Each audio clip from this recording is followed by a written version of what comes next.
on such a magnificently beautiful day as today was. Wow, we all on the crew had a great time wandering around DC.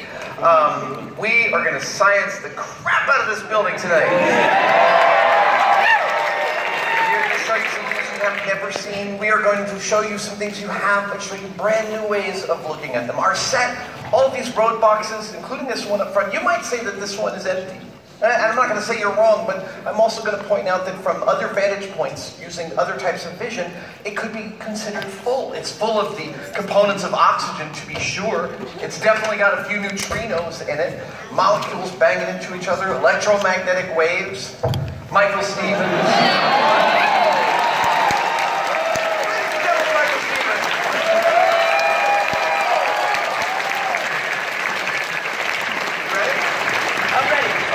I am ready. The world is full of invisible things, but tonight we are going to make some of them visible.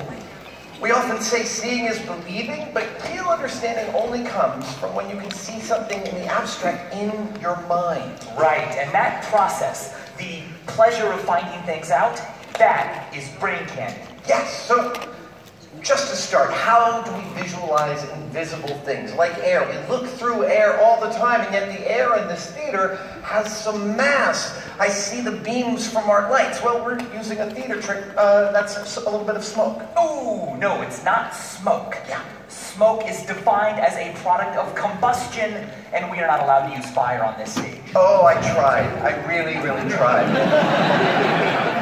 But I failed. No, what this is in fact superheated and aerosolized propylene glycol, or mineral oil. The machine we use off stage is called a hazer, and it puts out a steady stream of it with a couple of fans that give us a gentle haze. And it allows you to be able to see lighting effects much more dramatically, like this. Or this. Or, okay, how about this one? Okay, now there are many different kinds of fog machines that put out aerosolized propylene glycol. This is objectively the best one. This is made by Lowell Richardson. It's a magnificent piece of industrial design from the 50s, made of Bakelite. And I've actually, this is my personal fogger, and I've drawn a picture on the side for you so you can see exactly how it operates. We have a vessel here of glycol. When I push on this lever, it starts to pump some of that glycol around a heating element over here. It's a big fat heating element, which boils the glycol, aerosolizes it, and sends it out the superheated nozzle under pressure, and we get the smoke. It's, for me, after a decade and a half in the special effects industry, this smells like work to me. And it's beautiful, but it's not just pretty, it's also one of the ways we discovered what the Earth is made of. Do you guys remember 112 years ago? I know, tell me about it. Back then, everything was made out of... Metal. Wood? Really? Alright. The answer I'm looking for is atoms and molecules. Everything still is, which is awesome, knock on wood. But 112 years ago, no one had been able to prove it yet, until in the early 1900s, Albert Einstein, while sitting in a cafe watching dust dancing in a stream of light, realized that if matter was made out of pieces, those pieces would collide with each other and with things suspended in them. And if those pieces were big, suspended particles would move like this. And if they were small, they would move like this. This is called Brownian motion. And by watching how tiny things less than a micron across randomly moved when suspended in fluids, Einstein was able to calculate the size of molecules. And those predictions that he could make from his calculations were so great, afterwards no one could deny the existence of atoms. My favorite atom is right here. Yeah, you know, tonight you guys can call me Molecule Stevens. Do we have to? Yes, you do.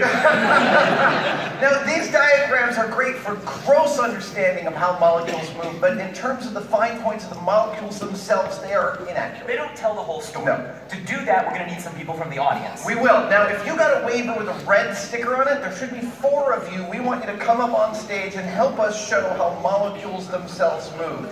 Yes. Oh, yeah. Come on up. 1, 2, 3, and there should be a 4. There we go. Oh, yes. Come on down. Here right now that we're all breathing. So, what's your name? Sam. Sam, you are going to be nitrogen today. A diatomic molecule you'll see in blue here. Can you move like that? Stick your hands out, and your hands will be nitrogen atoms. Yeah. In 2. Beautiful. They can rest because we're going to put them to the test soon. Yeah. Is water vapor ready? Water vapors, let's see it. So the more you vibrate, the more energy you have, and one way to increase the energy is to, well, increase the temperature. Right. Or the other For way around. us, temperature will be played by the part of a good beat. Can we have a beat? Now I want you to move. Now do your to the beat. motions to the beat. That's it. Nice. Very good. We are breathing you in. You are the molecules and components of air. Yeah, we're surrounded. Watch out. Yep. Oh, you're magnetic to each other. Excellent. Speed up, speed up, speed up. Temperature's rising. Yep. Yep. And freeze. Freeze. That's awesome. That's beautiful. Stay rotating. This is so cool. It's like the new Avengers. Yes. I love the tableau we wind up with. In fact, if I had to judge this, I would give it a score of absolute 0. You can unfreeze.